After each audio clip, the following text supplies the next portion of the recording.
Hello everyone, इस question में क्या गिवन रखा है। Describe the motion of block if F is equal to 20 newton, 40 newton and 60 newton. ये तीन पार्ट अलग अलग हमें डिस्कस करने हैं यहाँ पे। और ये ब्लॉक है और इस पे हॉरिजॉन्टल सरफेस है। ये एफ फोर्स की वैल्यू फर्स्ट केस में 20, सेकंड केस में 40 और थर्ड केस में 60 लेना है। म्यू एस की वैल्यू दे रखी है एंड म्यू के की वैल्यू गिवन दे रखी है, ठीक है। और हमें ये पता है म्यू एस की वैल्यू ज़्यादा होती है, तो ये देखिए आप लोगों को न्यूमेरिकल में म्यू एस की वैल्यू ज़्यादा दे रखी है और म्यू के की वैल्यू थोड़ी सी कम है उसके कंपैरिजन में। चलिए क्वेश्चन स्टार्ट करते हैं, बट उससे पहले अगर आप लोगों ने लेक्चर्स हमारे चैनल को सब्सक्राइब नहीं करा है तो चैनल को ज़रूर सब्सक्राइब करिए ताकि जो भी लेटेस्ट लेक्चर हो आप लोगों के पास सबसे पहले पहुँच सके। चलिए वीडियो स्टार्ट करते हैं।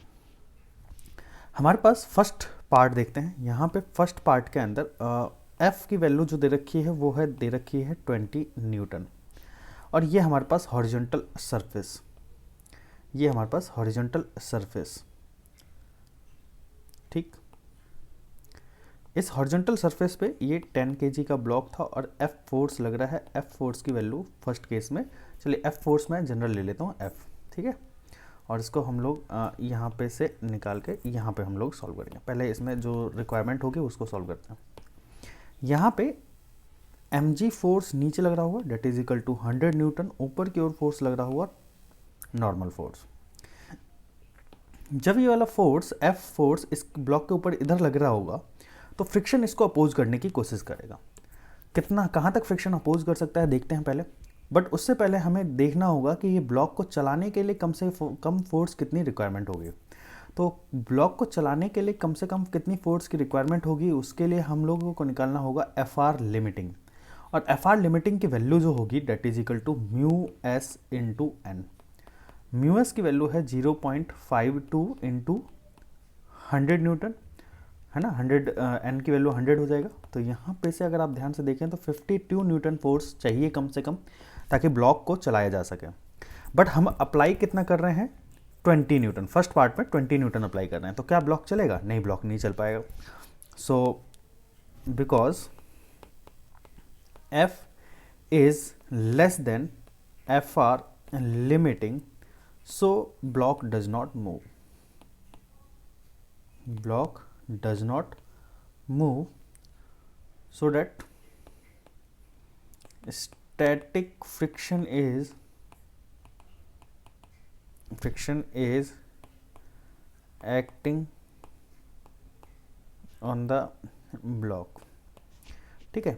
स्टैटिक फ्रिक्शन एक्ट करेगा और इस स्टैटिक फ्रिक्शन की वैल्यू जो होगी, स्टैटिक फ्रिक्शन की वैल्यू जो होगी एफ आर एस, मैं एफ आर एस से रिप्रेजेंट कर देता हूँ। This is static friction that is equal to driving force. और ये ड्राइविंग फोर्स की वैल्यू कितनी हो जाएगी 20 न्यूटन। तो इतना स्टैटिक फ्रिक्शन हमारे बॉडी के ऊपर लग रहा होगा, ठीक है। ये बात ध्यान रखना। हमारे पास नेक्स्ट पार्ट में बोला गया है बी पार्ट कि जो फोर्स लग रहा है अब 40 न्यूटन का लग रहा है। In this case also driving force is less than F R limiting, क्योंकि ब्लॉक को मूव कराने के लिए कम से कम 52 न्यूटन की रिक्वायरमेंट है, बट लगा हम 40 न्यूटन रह रहे हैं। तो so block does not move. और जब ब्लॉक मूव नहीं करेगा तो उस कंडीशन में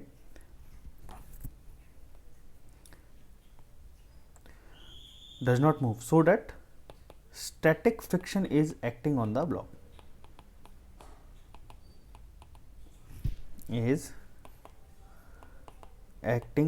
द ब्लॉक, और ये ब्लॉक के ऊपर स्टैटिक फ्रिक्शन लगेगा। और स्टैटिक फ्रिक्शन की वैल्यू हमें पता है कि वो ड्राइविंग फोर्स के बराबर होगी, और वो ड्राइविंग फोर्स कितना लग रहा है यहाँ पे 40 न्यूटन। तो फर्स्ट सेकंड केस में स्टैटिक फ्रिक्शन लगने वाला जो होगा वो 40 न्यूटन होगा। अब यहाँ पे देखिए स्टैटिक फ्रिक्शन की फर्स्ट केस में 20 न्यूटन लग रहा है और सेकंड केस में 40 न्यूटन लग रहा है। इसका मतलब ये हुआ कि जैसे जैसे हम ड्राइविंग फोर्स चेंज कर रहे हैं,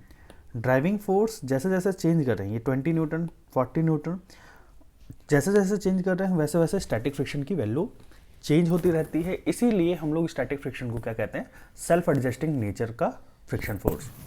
और ये जैसे जैसे ड्राइविंग फोर्स मूव करेगी, चेंज करेगी, up to a limiting friction. ये स्टैटिक नेचर का जो फ्रिक्शन है वो भी अपने आप को सेल्फ एडजस्ट करता रहेगा, उसकी वैल्यू ड्राइविंग फोर्स के बराबर रहेगी जब तक ब्लॉक चलेगा नहीं। थर्ड केस में बात करते हैं हम लोग। थर्ड केस में एफ की जो वैल्यू गिवन दे रखी है वो देख लेते हैं, कितना दे रखा है, 60 न्यूटन दे रखा है। अगर ये 60 न्यूटन फोर्स है तो उस कंडीशन में ये जो एफ ड्राइविंग फोर्स है, एफ अप्लाइड है, वो ग्रेटर देन हो जाता है लिमिटिंग फ्रिक्शन से, और लिमिटिंग फ्रिक्शन से ज़्यादा हो जाने की वजह से so block will move so that kinetic friction is acting on the block। और ये काइनेटिक फ्रिक्शन एक्ट होगा तो काइनेटिक फ्रिक्शन की वैल्यू जो होगी दैट इज इक्वल